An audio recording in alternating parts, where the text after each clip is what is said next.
And here's the problem with that. Even if you say, yeah, well, people shouldn't tweet hateful things. Joe Rogan, the unapologetic voice of America, has just exposed the alarming decline of the UK under Keir Starmer's watch. You can't have those kind of people in power. Ever since Starmer took office, it's been a downhill ride. New taxes one day, stripped pension rights the next, and the poor public can't even speak their minds. Especially they're saying you can get arrested just for retweeting something. But unlike many who hesitate to point fingers, Rogan fearlessly calls out the mess for what it is.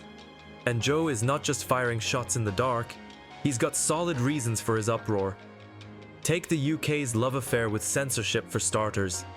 In recent years, if you sneeze the wrong way on social media, you might find yourself in handcuffs. We're talking about Brits getting nabbed for things like misgendering someone or airing views that don't sit well with the powers that be.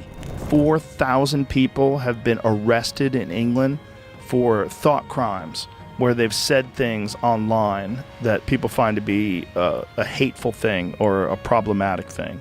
And I think it's only 200 in Russia. It's not just about keeping the peace anymore. It's a full-on free speech puzzle, and it seems like the pieces aren't quite fitting together. You see, there's this law, right? The Communications Act 2003, Section 127, talks about nixing grossly offensive messages. But who decides what's grossly offensive? Even if you say, yeah, well, people shouldn't tweet hateful things. I agree. They shouldn't. But who's to decide what is a hateful thing? That's the problem. It's That's subjective. the problem. It's very subjective. And it still shouldn't be a crime. That's pretty much left to the whims of whoever's got the rulebook that day. While some folks argue it's all to stop hate speech and the like, others are shouting from the rooftops that it's a one-way ticket to Big Brother's backyard.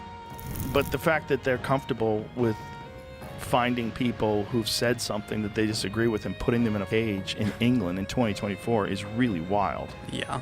If you look over the pond to the US, where they can pretty much say whatever they want under the First Amendment, the UK's stance is like choosing a sledgehammer for a nutcracker. Now, let's not forget the rising panic button on personal safety. Hello, knife crime. It's not just numbers on a report, it's daily life getting scarier for a lot of people. London has, for the first time ever, passed the United States, New York City, rather, for the most murders. Really? Yeah, ever, since They're all 1800. just stabbing each other? Stabbing each other. This isn't just about more police sirens. It's about a shift in what feels safe and what doesn't. Even though the UK's been tight on guns, now it's the knives that are doing the talking. This has not only switched up how the cops do their rounds, but has everyone double-checking their locks at night. I said, okay, not anymore. No, in London, this guy's saying if you have a knife and you're caught with one, you'll be prosecuted to the fullest extent of the law. And of course, United States, we're going crazy over here. Yeah. We're like, oh, I thought it was a gun problem. I thought it was a fucking gun problem. And do you know, other than this, the UK's public services are really feeling the heat from migration. And it's painting a picture that's a bit more grimace than grin, especially in healthcare and education. Even a 2019 report from the NHS screams, "Help!" as hospitals hit the red with bed occupancy rates often sailing past the safe harbor of 85%. Schools aren't having an easier time either. By 2020, classroom sizes had bloated by 7% over the last decade, mostly in neighborhoods drawing new faces from abroad. Here's the thing, man. This is a new thing. This wasn't England 10 years ago. All right? This is a new thing. Then there's housing. If you thought your apartment was cramped, check out London, where the stats from the Office for National Statistics in 2021 showed that a whopping 25% of homes were bursting at the seams, up from 18% a decade earlier. This isn't just a tight squeeze. It's cranking up disease spread, stress levels, and social tension. The government's trying to patch things up, like tweaking immigration procedures to take the edge off. But when it comes to really getting into the thick of it, integrating and supporting immigrants, it seems they've dropped the ball. Critics are shouting from the rooftops that if we don't get a grip on this, the cracks will only keep spreading. They don't have to be. They don't have to be threatening. What? Yeah, they could be misgendering. There's a lot of things that you could get in Why trouble be for. alive if you can't even think or say what you want? People could deem it's racist if it's anti-migrant. You know, they have a migrant crisis over there in Europe. And it's not just healthcare that's under the gun. Teachers are drowning under heavier workloads, scrambling for resources to cater to a growing, diverse student base. The pressure cooker environment has sparked protests, with people marching down streets, demanding a reboot of the system. Trust in government is also on a downhill slide. An Ipsos Mori poll in 2021 showed a nosedive to just 29% of folks feeling like their voices matter to the powers that be, a steep drop from 45% in 2010. It's clear, the dissatisfaction isn't a flash in the pan, it's a blazing fire. Then the problem is the government has already shown how shady they are when someone comes out and says something that goes against what they agree with, or what they're trying to push, or what agenda they have, or what's best for them financially. Moreover, in recent years, the UK has witnessed a troubling increase in the suppression of free speech, with several notable cases highlighting the government's tightening grip on public discourse. One such instance involved a Scottish man, Marcus Meechan, who was fined £800 in 2018 for posting a video deemed offensive, illustrating the reach of the Communications Act 2003. You can't have those kind of people in power where they can know exactly who's saying what. You still have to have the ability to have whistleblowers, so you have this conundrum. This law, particularly Section 127, has been instrumental in such prosecutions, empowering authorities to act against what they determine to be grossly offensive communications. Legal experts argue that the subjective nature of this determination poses significant risks to free speech, pointing to the lack of clear legal boundaries which can lead to arbitrary enforcement. People can deem it, anti-migrant and Islamophobic, and there's a bunch of, them that are threats. People threaten people online, which totally makes sense. So Yeah. You shouldn't be allowed to threaten people online. The psychological impact of this suppression is profound, creating a chilling effect that deters individuals from expressing their views. Psychologists note that the fear of legal repercussions can lead to self-censorship, significantly stifling public debate and engagement.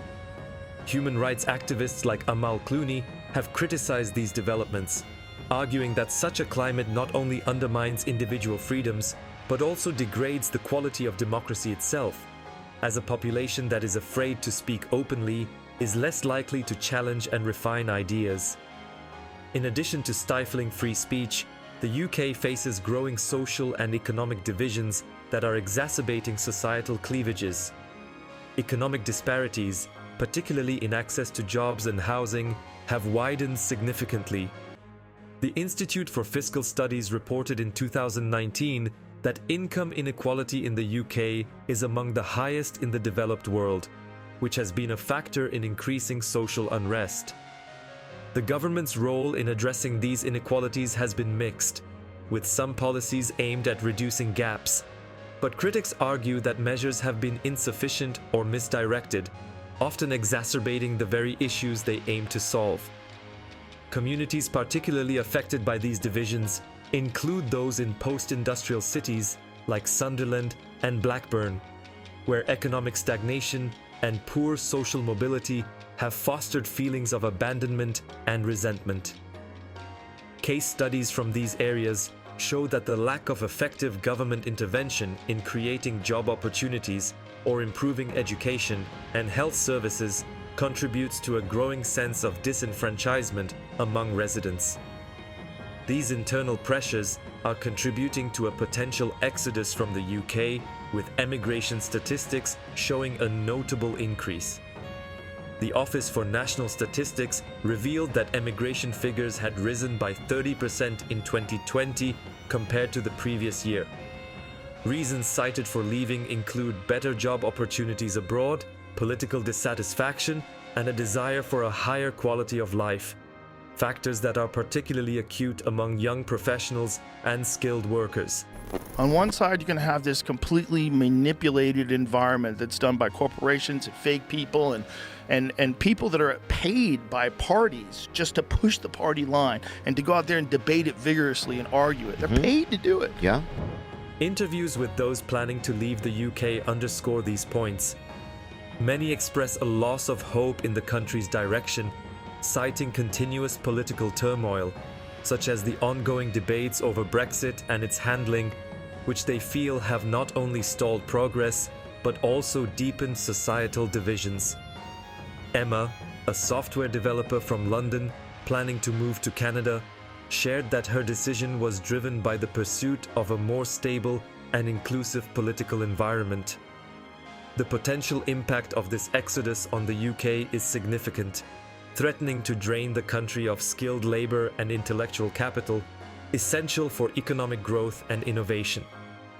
The departure of these individuals not only reduces the tax base, but also diminishes the diversity of ideas and perspectives necessary for a vibrant cultural and political life. They arrested thousands of people for social media posts. Thousands. That's crazy. Were they threatening people? Well, this is what they're doing, man. These interconnected issues of silencing voices, widening social divisions, and the potential brain drain pose profound challenges to the UK's societal cohesion and future stability. As more individuals choose to leave and those remaining feel increasingly divided and silenced, the long-term implications for the UK are dire, necessitating urgent and thoughtful responses from policymakers. If you also agree that it's time for a change, hit that subscribe button and join the conversation. Let's shake things up together.